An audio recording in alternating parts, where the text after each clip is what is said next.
Well, as a breast cancer survivor and someone who has a pre-existing condition, it's deeply concerning that there are members of Congress and candidates for Congress across the country, running as Republicans, I might add, that essentially would, in supporting repeal of healthcare reform, like to return the power to the insurance companies.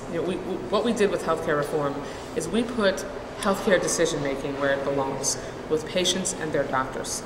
And we made it possible for everyone to get access to basic healthcare so that you don't have to worry about what illness you have or when it comes to getting access to healthcare, so that you don't have to worry about a pre-existing condition and having everything else covered except what you really need treatment for. As a woman, you don't have to worry about being female, being a pre-existing condition, and being born with ovaries being a pre-existing condition.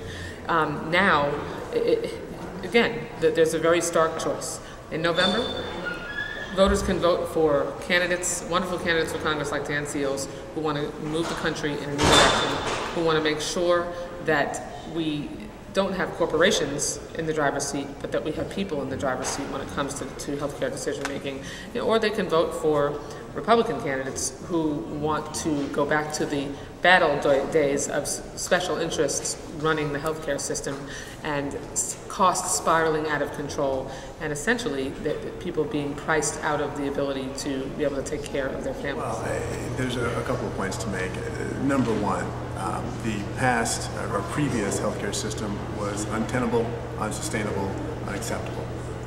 The cost increases that we saw and that were projected to continue were simply not going to be allowed to go. And so I think this is a major step forward.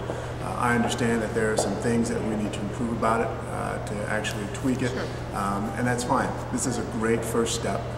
We need to continue to work on it this year, next year, and probably the one after that, to make sure that it continues to move in the right direction.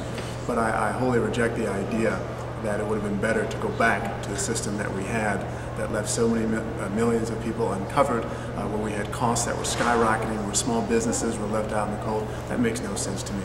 Much better to move forward and take this and keep improving it so that it works better for our country.